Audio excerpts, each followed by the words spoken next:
Hello everyone, আসসালামু আলাইকুম। কেমন আছো সবাই? আশা করি সবাই ভালো আছো। আলহামদুলিল্লাহ, আমরা অনেক ভালো আছি। আজ সকাল সকাল চলে গেলাম মিরপুর 12-তে। আর কেন গিয়েছি এটা কিন্তু তোমাদের সাথে শেয়ার করছি। আমরা গিয়েছিলাম হোম সার্ভিস নিতে।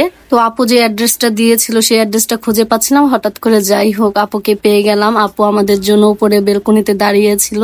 অবশেষে পেয়ে গেলাম আপুর বাসা। তো তোমরা যারা হোম সার্ভিস নিতে চাও চাইলে কিন্তু আপুকে কল দিয়ে তোমাদের বাসায় নিয়ে যেতে পারো।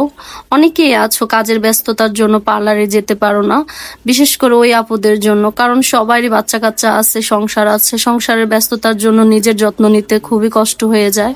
আরেকটা কথা বলে দেই, তোমরা যারা মিরপুরে আছো বা ঢাকার এরিয়ার মধ্যে আছো, এই সার্ভিসটা কিন্তু শুধু তাদেরই জন্য। আর যারা ঢাকার বাইরে আছো, ইনশাআল্লাহ নেক্সট ইয়ার আপু কিন্তু যারা ঢাকার বাইরে আছে তাদের জন্য এই সার্ভিসটা চালু করবে। আর আমরা কি কি সার্ভিস নিলাম সেটা তোমাদের সাথে শেয়ার করি। আমরা নিয়েছিলাম হট অয়েল মাসাজ, তারপর হচ্ছে হেয়ার স্পা, প্যাডিকিউর, ম্যানিকিউর, তারপরে হচ্ছে গোল্ড ফেসিয়াল। অনেকেই আছো যারা বিয়ে শাদীর মধ্যে পার্লারে যেতে কমফোর্টেবল না, বিশেষ করে তাদেরকে বলবো তোমরা চাইলে কিন্তু পার্টি মেকওভার বলো, ব্রাইডাল মেকওভার বলো, গায়ে হলুদের লুক বলো, তোমরা যেই কোনো লুক কিন্তু নিতে পারো আপুর কাছ থেকে। আপুর মেকওভার তোমরা তার পেজে ঢুকলে দেখতে পারবা তার মেকওভারটা কত সুন্দর। আর যারা এই সার্ভিসগুলো নিতে চাও তাদের সুবিধার্থে কিন্তু আমরা এই ভিডিওর ক্যাপশনে পেজটা মেনশন করে দেব, তারপর হোয়াটসঅ্যাপ নাম্বারটা দেওয়া থাকবে, স্ক্রিনশট দেওয়া থাকবে।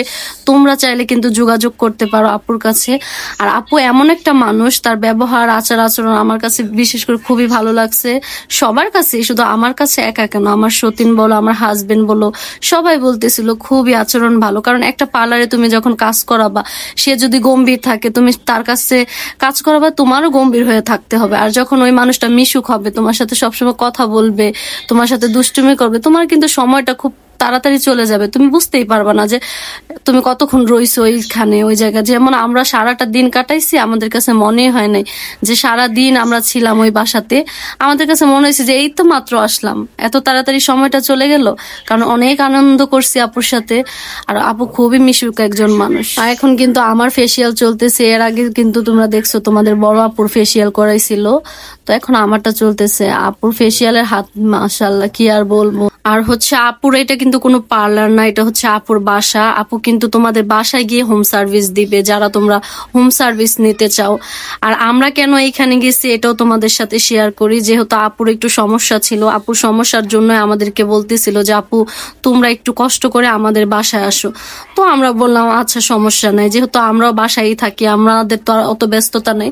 তো ভাবলাম থাক, যেহেতু ওনার সমস্যা আমরা যাই। আমরা গিয়ে তারপরে তো আপুর এখান থেকে সার্ভিস নিয়ে আসছে। আর তোমরা যারা চাও তোমরা কিন্তু আপুকে কল দিবা, কল দিলে আপুর অ্যাড্রেস দেওয়ার পর আপু কিন্তু অ্যাড্রেস অনুযায়ী তোমাদের বাসায় চলে যাবে। তোমরা কি তোমাদের বড় আপুর দিকে লক্ষ্য করছো? দেখো কতটা সুন্দর হয়ে গেছে তোমাদের বড় আপু। আর দেখো আমি এখানে নাগিন ডান্স দিতেছিলাম, মানে কি আর বলবো, এনজয় তো এনজয়। যেইখানেই যাই ভাবি কি একটু মজা করি, কারণ মজা না করলে না সময়গুলা কাটে না। আবার এখানে হচ্ছে তোমার বড় আপুর সামনে একটু লেয়ার কাট দিল, কারণ অনেকদিন যাবত বলতেছিল আমার চুলগুলো একটু সামনে লেয়ার কাটটা দাও, কিন্তু আমার হাজবেন্ড এমন একজন মানুষ, সে কোনোভাবে দিতে চাইতেছিল না। তো ওই দিন সুযোগ পাইছে, তো ওই সুযোগের কাজটা সুযোগের সদ্ব্যবহার করলো তোমার বড় আপু, বুঝছো। কিন্তু ওর হাজবেন্ড কিন্তু বারবার বারণ দিছিল যে চুল কাটার দরকার নেই। কিন্তু চুল কাটার পর দেখো মাশাআল্লাহ কতটা সুন্দর লাগতেছে। ও কিন্তু অনেক খুশি চুলগুলা কাটার পর। ওর খুশি দেখলে না আমার অনেক খুশি লাগে। তবে যাই হোক, সারাদিনের ব্যস্ততার পর রাতের বেলা যেহেতু রাত 7টা বেজে গেছে, ভাবলাম আর বাসায় যেহেতু রান্না বাড়া করা হবে না, তো আপুকে নিয়ে আমরা একটু খাওয়া দাওয়া করলাম। এই তো এখন বিদায়ের পালা। আসলে এতটা খারাপ লাগতেছিল, সারাটা দিন একটা মানুষের সাথে সময় কাটানোর পর ওই মানুষটারে ছাইরা আসাটা আসলে খুব কষ্টের। ক্লান্ত শরীরে এই তো বাসায় যাওয়ার উদ্দেশ্যে রওনা দিলাম, বাসে উঠলাম। খুবই ক্লান্ত ছিলাম সবাই।